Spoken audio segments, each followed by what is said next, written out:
Assalamualaikum warahmatullahi wabarakatuh.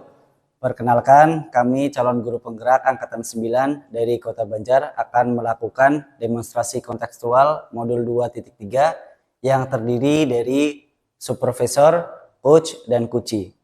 Bersama saya Haris Wondo. Saya Zihad Nasrul Haq. Saya Marlina. Saya Rian Fauzi.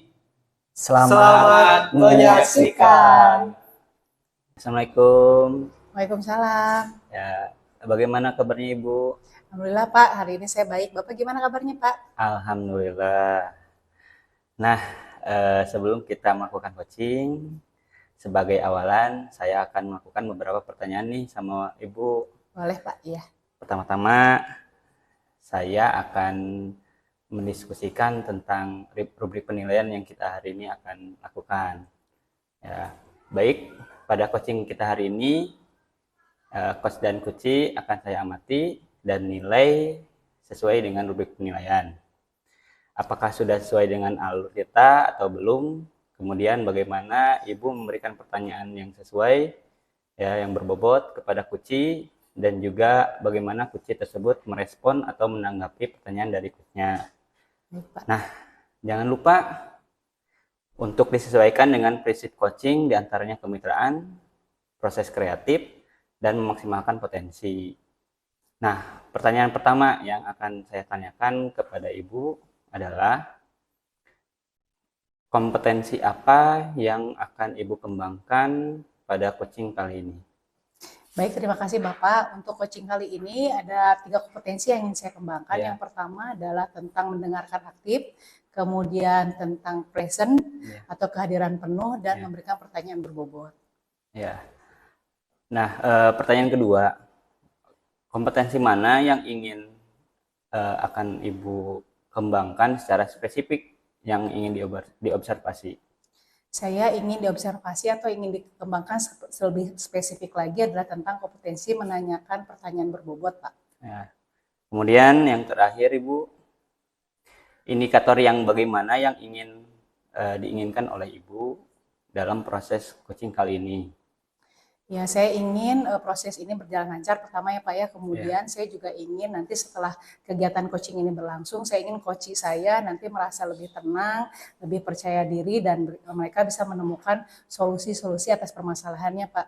Ya, demikian dulu ya Ibu pra-observasinya. Kali ini silakan Ibu melakukan coachingnya terhadap kuci. Baik Pak, terima kasih Pak. Ya, silakan. Assalamualaikum Pak Rian. Waalaikumsalam Bu. Gimana Pak Rian kabarnya hari ini? Alhamdulillah baik Bu, luar biasa. Oke, sangat luar biasa ya. Ya. Kayak hari ini kita masih semangat ya. Semangat Bu. Hari ini kita mau ada yang didiskusikan, betul ya? Bu, betul sekali Bu. Oke. Jadi hari ini saya akan berdiskusi dengan Ibu. Terima kasih atas waktunya Bu, saya ucapkan terima kasih banyak. Jadi saya ada satu bahasan yang ingin saya sampaikan dengan Ibu. Oke. Yang pertama itu terkait dengan motivasi belajar Bu. Jadi ada beberapa siswa di kelas saya itu ada yang motivasi belajarnya tinggi dan ada juga yang rendah. Salah satu penyebabnya itu adalah karena adanya perbedaan aset kalau saya lihat itu. Jadi yang satu itu memiliki aset dan yang lainnya itu belum memiliki aset. Aset di sini itu maksudnya adalah kamera untuk praktek. Saya itu mengajar pengambilan gambar di kelas 12. Nah, dalam praktek memerlukan alat Bu. Jadi ada siswa yang punya dan ada siswa yang belum memiliki. Nah, salah satu penyebabnya itu siswa yang belum memiliki ini, mereka ini cenderung tidak semangat gitu ya. Jadi ketika dibagi kelompok atau job desk, mereka cenderung tidak berani. Malah mereka ingin bergabung ke teman-temannya yang sudah mahir gitu ya, sudah mahir karena mereka punya asetnya seperti itu Bu. Jadi saya ingin berdiskusi terkait dengan hal itu Bu. Oke. Jadi kalau saya menangkap berarti Pak Rian ada masalah terkait motivasi belajar siswa ya. Ya, benar sekali, Salah satunya tadi aset itu maksudnya fasilitas untuk belajar mungkin ya. Ya. Benar sekali, Bu. Termasuk itu kamera ya. Ya. Oke.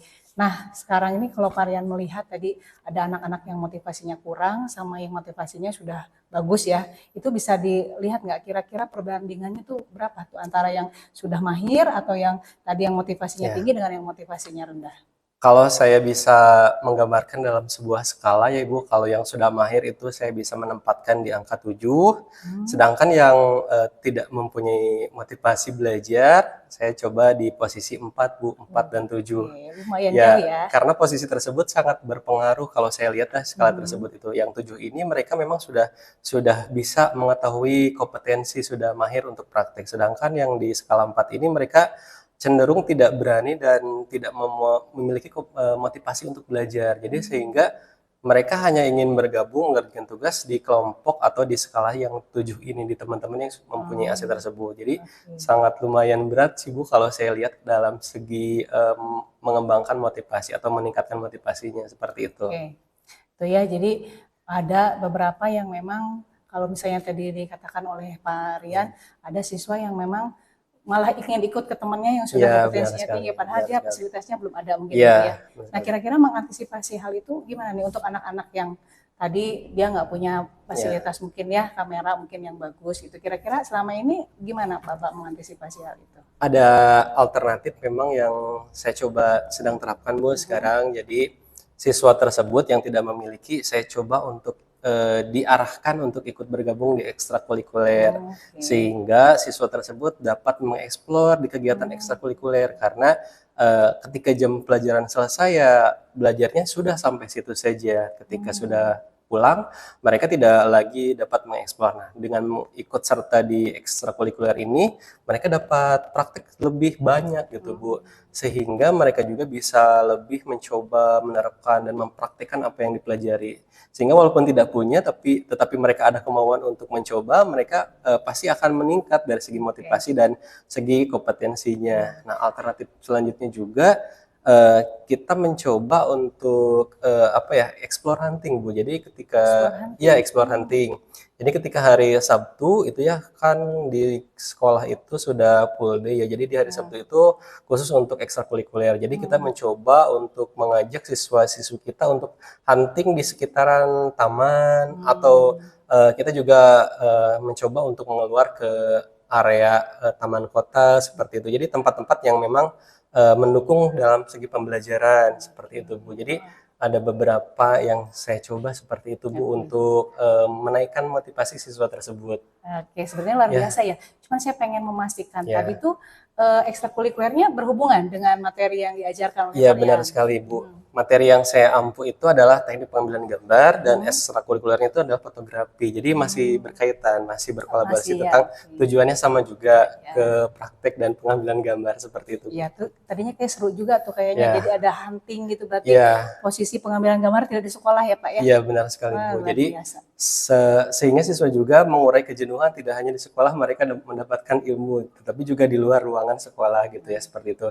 Bisa indoor juga, bisa outdoor juga. Jadi saya harapkan siswa tersebut mampu menggali motivasi yang ada gitu ya. Jadi tidak hanya di sekolah gitu ya. Dengan kegiatan tadi mereka dapat bereksplor gitu ya, sehingga motivasi tadi bisa lebih muncul dan lebih muat gitu ya Bu, lebih muat. Bu. Keren sih sebetulnya Iya. itu ya. Jadi dengan cara seperti itu berarti bisa ya meningkatkan kompetensi anak-anaknya Pak ya? Kalau saya lihat sangat Bu. Jadi anak-anak kalau belajar di kelas itu, kalau praktek mungkin sedikit sekali ruang lingkupnya gitu ya. Tapi kalau mereka praktek di luar itu motivasinya sangat besar Bu, kalau saya lihat gitu ya. Karena satu, mereka suka gitu ya, daripada belajar di kelas, satu alternatifnya bisa di luar kelas. Seperti itu Bu yang sedang saya coba. Oke, kalau diprediksi nih dengan cara tadi Varian bawa anak-anak Ya. hunting keluar, motivasi belajarnya kira-kira meningkat Pak itu? Saya coba masukkan lagi ke dalam skala yang tadinya 4 Bu, saya coba masuk lebih ke 6 Bu. Jadi ya. nambah 2 poin Bu. Baik, Ya. berarti semakin sering hunting, Iya. semakin anak aktif, Ya. motivasinya semakin meningkat Semakin ya Pak ya? meningkat Bu. Ya. Oke, nah Bapak sendiri dalam menjalankan rencana ini dengan siapa Pak yang Oh mendampingi iya, barangkali ada? saya untuk ini berkolaborasi dengan ekstrakurikuler Bu. Jadi ekstrakurikuler fotografi ini terutama saya mencoba untuk berkolaborasi dengan guru tersebut agar menjalin atau mengajak siswa-siswi kami yang tadinya tidak ada kegiatan menjadi punya sesuatu yang unik Bu dari segi ekstrakurikuler, sehingga pembelajaran juga meningkat, motivasi ekstrakurikuler juga mempunyai nilai tambah gitu ya, seperti itu Bu. Jadi double gitu ya, punya keunggulan masing-masing seperti itu. Nah, Bapak sendiri kira-kira memprediksi nggak kira-kira nih pencapaian kompetensi yang diinginkan Ya. menurut Bapak motivasi anaknya itu sampai di angka berapa? Kalau tadi kan di angka 7 yang sudah punya, yang belum di angka 4. Nah, kira-kira Bapak punya rencana ingin di angka berapa skalanya gitu, Pak? Saya ingin menempatkan di maksimalis 10, Bu. Tapi 10. karena ya kondisinya mungkin tidak terlalu maksimal ya, saya coba di angka 9, Bu. Itu sangat sangat tinggi sekali, Bu, menurut saya juga ya. Jadi siswa-siswi juga motivasi belajarnya dapat terus meningkat, Bu. Saya coba harapkan seperti itu. Kalau 9 perfeksi ya, Pak ya itu ya. Ya, Bu, saya sedang coba, Bu, untuk Oke. mengarahkan ke sana Ya. semuanya. Nah, untuk sampai ke angka 9 Bapak kira-kira membutuhkan waktu berapa lama tuh, Pak? Karena kita sedang ada di pertengahan tahun, saya akan coba mengajak siswa tersebut di awal tahun pembelajaran, Bu. Kalau saya lihat sekarang di akhir tahun, nanti awal tahun itu sekitar 1 bulan lagi, Bu. 1 bulan lagi. Betul, ya. Dalam waktu 1 bulan, insya Allah mereka sudah mempunyai gambar dan sudah ditempatkan di organisasi, Bu. Jadi sudah ada rencana dari sekarang. Oke. Jadi dalam waktu 1 bulan, mereka sudah ada kegiatan seperti itu, Bu.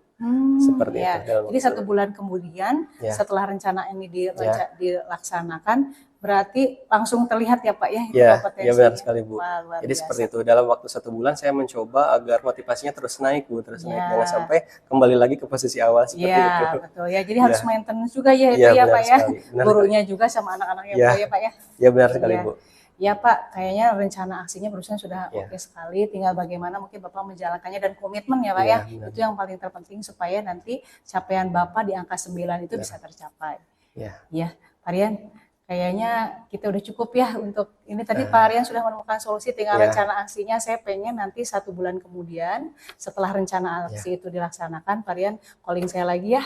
Supaya Baik, nanti Bu. saya pengen Baik, Bu. tahu bagaimana Bapak kemudian menceritakan bisa mencapai si kompetensi Ya. anak-anak itu ya. Baik, Bu. Saya juga berterima kasih kepada Ibu yang telah menyempatkan waktunya pada sesi kali ini, Bu. Terima kasih. Saya sangat senang sekali, sangat bahagia dalam segi percakapan merasa didengarkan ya. Terima kasih, Bu. Saya ucapkan. Baik, terima kasih Pak Rian. Ya. Cukup ya. Saya tutup. Assalamualaikum warahmatullahi wabarakatuh. Waalaikumsalam warahmatullahi wabarakatuh. Baik, Ibu, tadi Ibu sudah melakukan coaching dengan baik. Ya. Nah, saya akan menanyakan beberapa pertanyaan nih pasca observasi. Ya Pak. Yang pertama, apa saja yang sudah Ibu lakukan pada saat melakukan coaching terkait indikator ketercapaian yang diinginkan? Terima kasih Bapak. Hari ini saya sudah melakukan coaching dan beberapa kegiatan yang telah saya lakukan diantaranya adalah melakukan alur tirta Pak. Jadi tadi dalam percakapan tadi kita menemukan tujuan dari apa yang ingin diharapkan coaching, kemudian juga bisa mengidentifikasi masalahnya, kemudian membuat rencana aksi untuk menyelesaikan masalahnya dan tanggung jawab tentunya. Dan saya juga tadi mencoba untuk menggali potensi yang ada di coaching, sehingga saya mencoba untuk melakukan kegiatan seperti pertanyaan berbobot, kemudian juga mendengarkan secara aktif. Itu mungkin Pak yang tadi saya lakukan. Ya, oke, Ibu. Menurut saya sebagai observer, tadi proses coaching sudah berjalan dengan baik, ya, dan juga proses alurnya juga sudah sesuai dengan alur tirta, dan juga Ibu sudah berusaha menggali dengan memberi pertanyaan-pertanyaan kepada coaching, sehingga coaching bisa menemukan solusi dari permasalahan, dan juga coaching juga sudah dilakukan sesuai dengan prinsip coaching. Alhamdulillah, terima kasih Pak. Nah, pertanyaan terakhir ya Ibu ya, sebelum kita tutup, yaitu kompetensi apa lagi yang ingin dikembangkan berdasarkan hasil melakukan coaching yang barusan dilakukan? Ya, baik Pak, untuk kedepannya mungkin saya ingin meningkatkan kompetensi saya dalam coaching ini, terutama dalam memberikan pertanyaan berbobot Pak. Itu yang ingin saya kembangkan. Karena dengan pertanyaan berbobot saya yakin mungkin lebih akan menggali lagi potensi yang ada di coachingnya gitu, Ya, Pak. pertanyaan berbobot ya. Ya. Nah, itu ya Bu ya. Semoga kedepannya kita bisa melakukan coaching dengan lebih baik lagi ya Ibu. Baik, insya Allah. Demikian observasi kita hari ini. Semoga bermanfaat bagi kita. Saya tutup. Assalamualaikum warahmatullahi wabarakatuh. Waalaikumsalam warahmatullahi wabarakatuh. Ya, terima kasih Bu. Ya Pak.